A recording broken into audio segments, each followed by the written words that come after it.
Okay, let's dive right into this explainer and explore the eerie mysteries of India's most notoriously haunted location, Bhangarh Fort.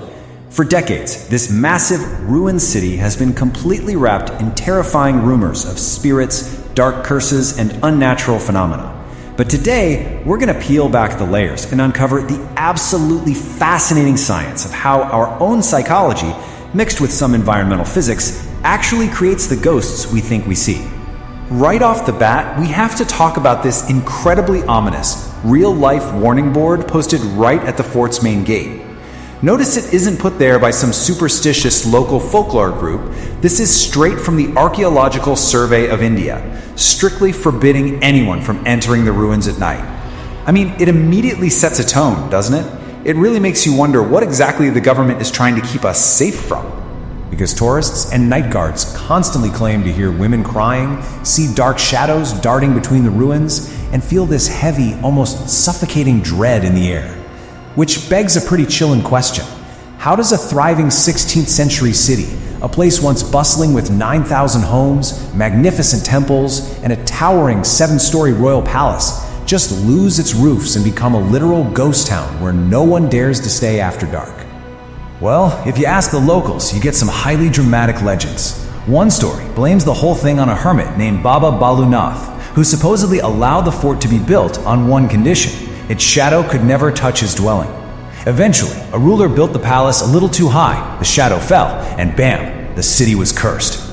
Another, even darker tale speaks of a sorcerer named Sinya, who tried to enchant the beautiful Princess Ratnavati with a dark magic love potion. The princess caught on, threw the potion onto a boulder, and the boulder literally rolled over the sorcerer, crushing him. With his dying breath, he cursed the city so no soul could ever be reincarnated, trapping everyone inside the walls forever. It's a great story, right? But here's where things get interesting. When we actually compare the legendary sorcerer and Princess Ratnavati to the historical record, a completely different picture emerges. There is zero verified documentation, no inscriptions, and absolutely no proof that these central characters of the haunting ever even existed. These are just classic folklore tales, passed down and heavily dramatized over generations to explain why a city was left in ruins.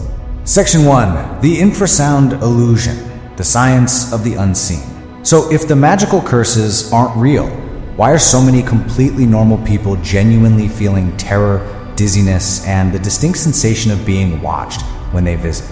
It literally boils down to this exact acoustic frequency, 19 hertz. This was discovered somewhat by accident back in the 1980s by a British engineer named Vic Tandy.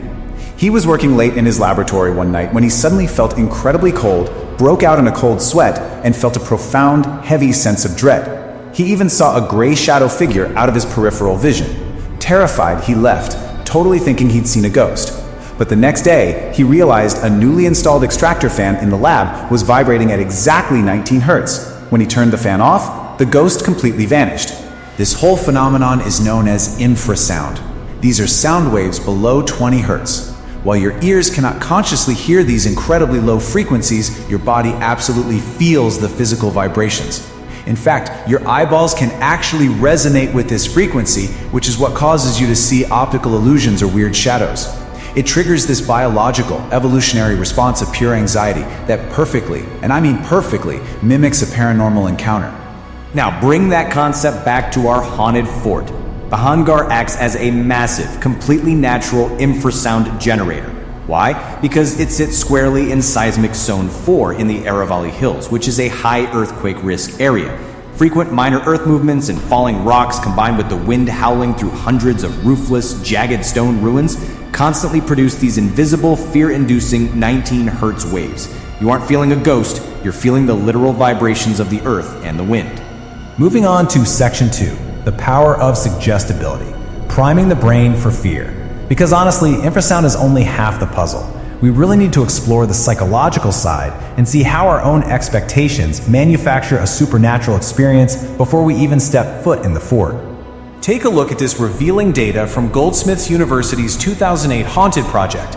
Researchers took highly suggestible people and placed them in an ordinary empty white room. No spooky decorations, just bare white walls. But they told the participants the room was haunted. The results? Over 20% reported feeling a distinct presence, and 8% felt sheer terror. It's wild. This proves that just expecting a ghost literally primes your brain to feel one. When you visit Bhangarh, you've already watched the spooky videos, you've read the government warning signs, you know the myths. Your brain is already locked into haunted mode. And that primes the pump for pareidolia. This is an evolutionary survival trick where our brains are basically hardwired to desperately find faces and human figures everywhere around us, especially in the dark. It's a built-in defense mechanism so our ancestors wouldn't miss a predator hiding in the bushes.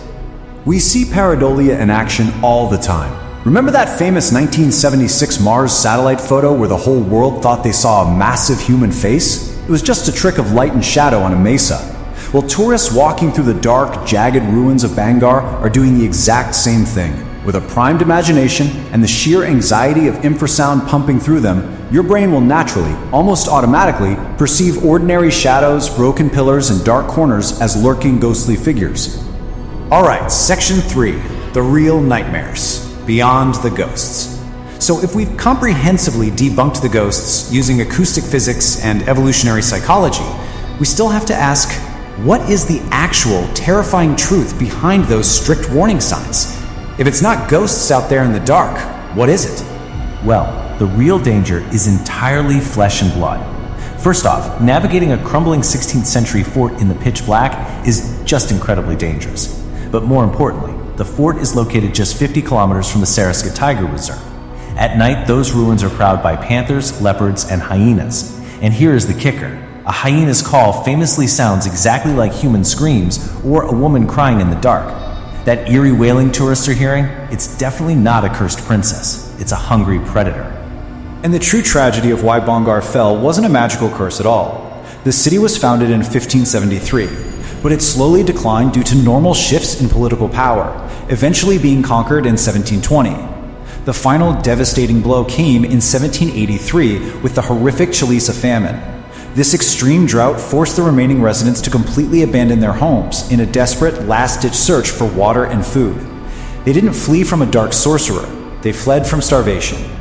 It makes sense though, doesn't it? We humans are psychologically wired to prefer a satisfying narrative with a magical villain over a depressing historical truth about a deadly drought. A curse gives us a clear bad guy. A famine just gives us tragedy. But as the brilliant scientist Marie Curie elegantly stated, nothing in life is to be feared, it is only to be understood. Understanding the physics, the psychology, and the history removes that paralyzing fear of the unknown. So, now that you know the terrifying shadows, the heavy dread, and the screaming sounds of Bhangarh are just a fascinating combination of 19 Hz infrasound, psychological suggestibility, pareidolia, and some noisy hyenas, it leaves us with one final, provocative thought to ponder today. If your mind can construct an entire haunting out of thin air, what else is your brain tricking you into hearing?